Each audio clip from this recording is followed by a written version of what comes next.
Hi everybody, and welcome to Josiah is Right. So I want to talk to you about a book I got just about a week ago, and that is this, The Toys That Time Forgot. This is actually volume 2. So let's take a look. So here is the book, and we are going to take a look at it with a little assist from my daughter Penny. Who that? So anytime you see tiny little hands kind of grabbing at things or moving pages, that's her doing it. So here you can see the cover, and it looks great. The dust jacket is really cool on it. The cover has this sort of like, it almost looks, like etched metal or something. And there is one problem with mine. There's a ding in the corner, but just from shipping, not a big deal. And then the sort of card back interior, really cool on that inside there.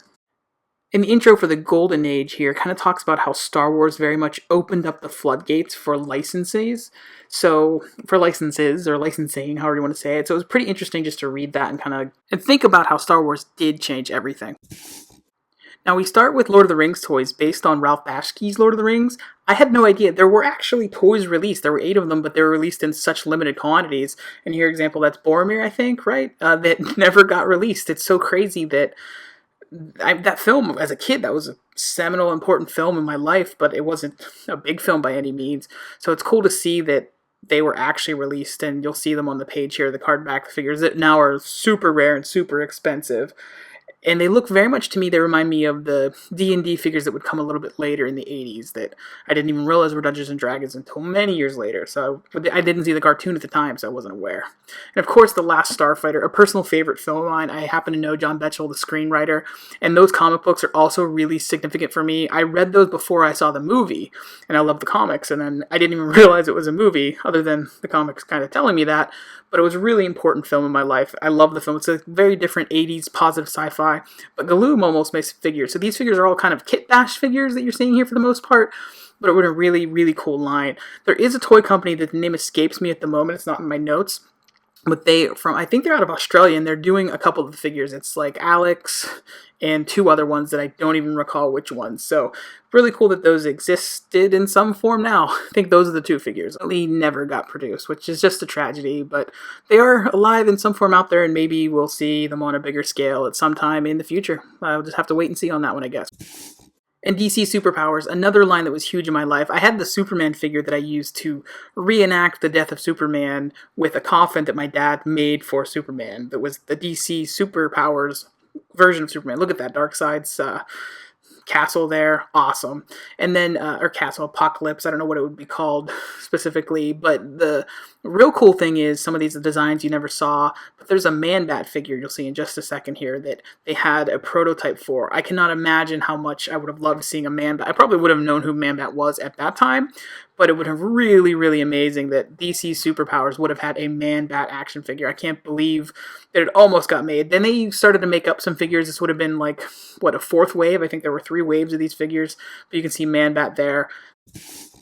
Now, Bone Age was ones I remember the toys, but there was no cartoon, no comic book, nothing. So it only lasted for 1 year.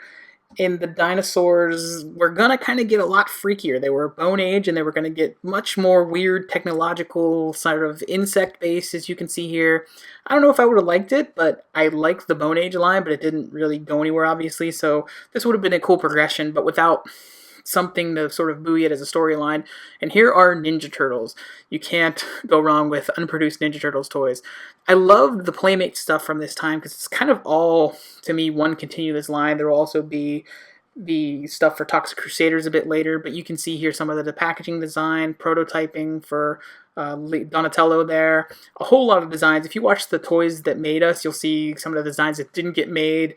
In the early version, they were kind of more gross-outy. Some of the Ninja Turtles were definitely gross-out type of figures, especially some of the more obscure ones and later ones.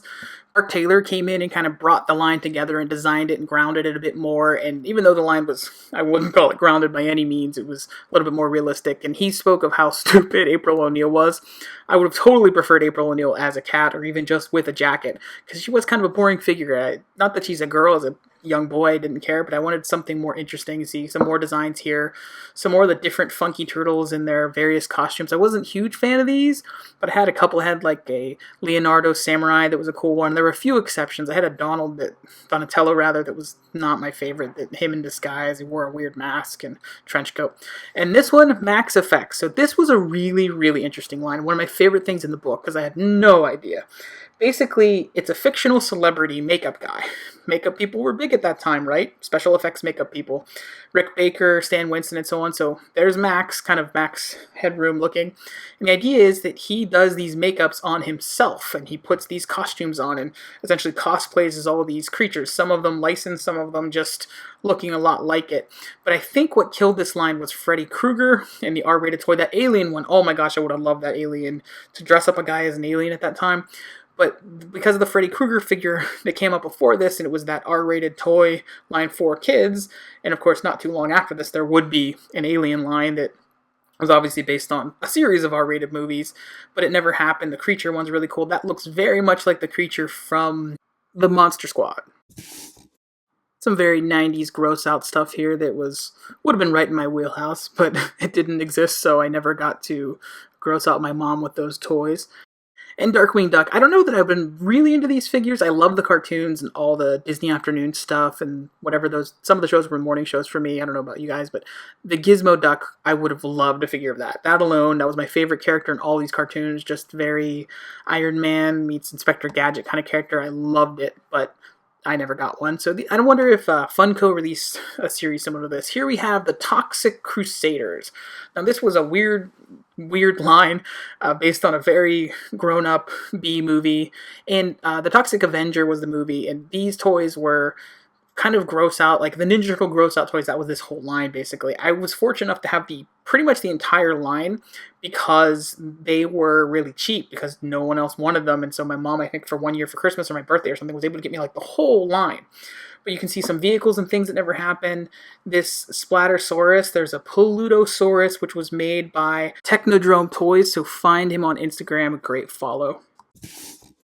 Now, Battletoads is something I never really played the game as a kid. I don't know if I've ever played the game, but the figures are really cool, and I think it would have been Playmates, and it would have fit right in with Ninja Turtles, so I totally would have loved it. And there was actually an animated hour special around Thanksgiving in '92.